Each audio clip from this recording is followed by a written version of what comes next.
And why do we fall, Bruce? So we can learn to pick ourselves up. That's the line. That's the line that Batman was trying to live every moment of his life, reframe his fear.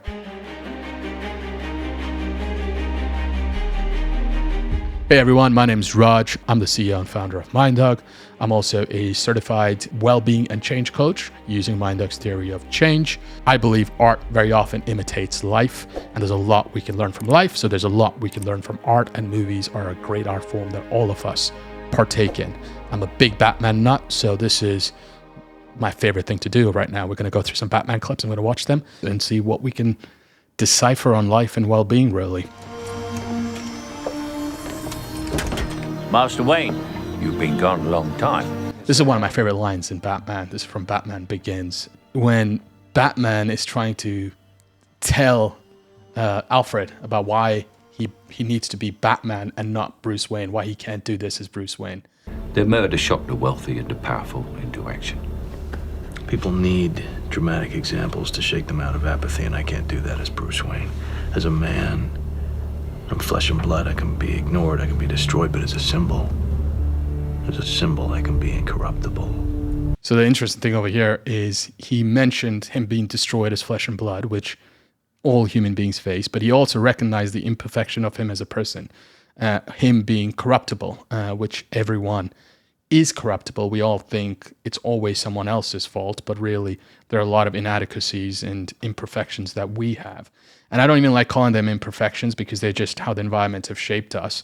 All of us, under the right pressure, under the right or wrong circumstances, have a way of being corruptible. Bruce Wayne recognized that, and he recognized that flesh and blood can be destroyed, but he also recognized that under some circumstances, everyone has the way of acting in ways that people will not appreciate. So he needed to be a symbol, and that really was the birth of Batman. It's me? Oh, now we're going back to a classic, the 1989 Batman with Michael Keaton. And this is a very profound clip for me, at least, of the Joker and possibly why the Joker does what the Joker does. I've recently had a tragedy in my life. Alicia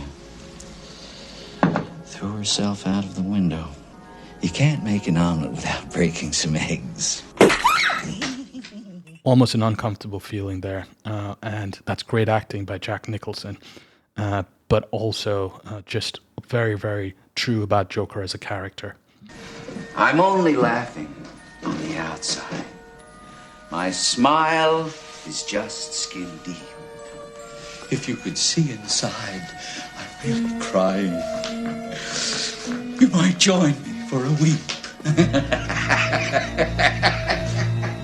You know, when they say people sometimes use humor to actually mask something deeper and dark inside, and he's laughing while he's saying this, but he's actually trying to communicate to the world in a way that he knows is the only way of communicating, through laughter, but he's really communicating the pain that he's feeling inside. And it's the lack of being able to communicate, being able to resolve these issues that is actually leading to the reprehensible things that the Joker is doing. He's got this pain. He doesn't know how to communicate it. No one's helping him with it. And the escape for it is becoming the Joker, doing what he does. Where do we see things like this in real life as well? I'll get this to Mr. Fox, but no more.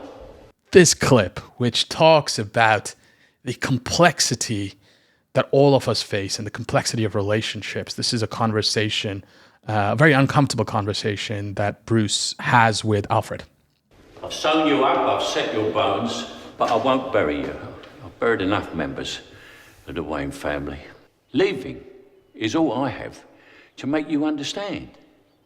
You used to talk about finishing, about a life beyond that awful cave. How dare you use Rachel to try to stop me? I am using the truth, Master Wayne. Maybe it's time we all stop trying to outsmart the truth and let it have its day. Bruce does not recognize why Alfred is doing what he's doing, and he sees it as an attack, whereas Alfred, all he's trying to do is get the safety for himself, obviously, but the safety for himself is driven primarily by Bruce having a life again, the love of any parent, because Alfred was like a parent to Bruce as well. Both of them cannot understand each other's perspective. And this is the point about we have our perception, but we don't understand the perspective because we're not in the other person's head. We don't recognize what they've gone through to get to that point. I'm sorry. You're sorry. You expect to destroy my world and then think that we're going to shake hands. No, I know what this means. Losing someone that I have cared for since I first heard his cries echo through this house. But it might also mean saving your life. Bruce didn't even hear that, right? Because he's seeing red at that point. He didn't even hear half of that communication. He might have listened to it, but he didn't hear it, because when you're in autopilot, when you're in a state, emotional state, you can see brain scans of this. The rational side of the mind shuts down. You're in a constant threat loop. And truth is, Alfred was also in an emotional state and probably didn't even hear what Bruce was feeling at that point. So neither of them were really communicating with each other here. They were communicating, but not communicating with each other.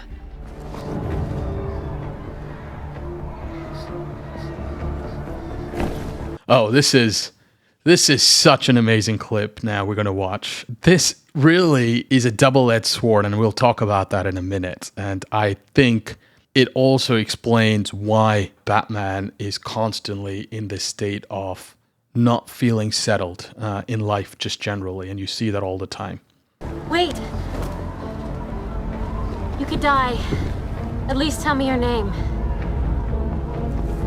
It's not who I am underneath, but what I do that defines me.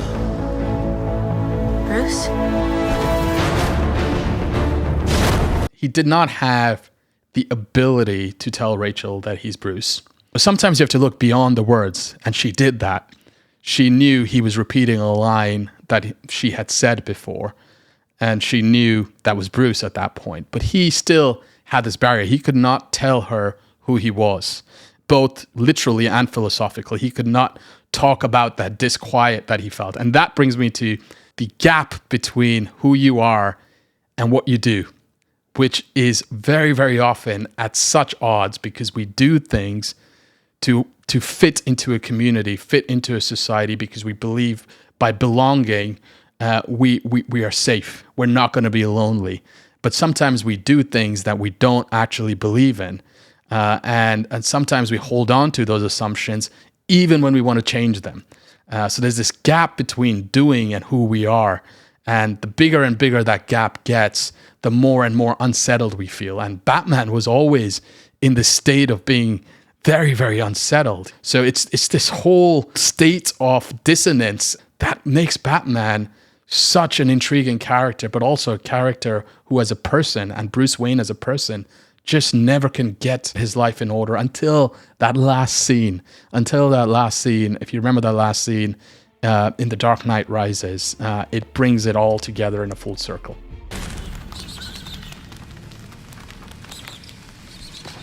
If anyone knows me, they know I use this line a lot. It shows how we can reframe certain assumptions, certain fears. Took quite a fall, didn't we, Master Bruce? And why do we fall, Bruce? So we can learn to pick ourselves up. Look at Alfred. He knew he heard something there. I wanted to save Gotham. I failed. Why do we fall, sir? So that we can learn to pick ourselves up. You still haven't given up on me.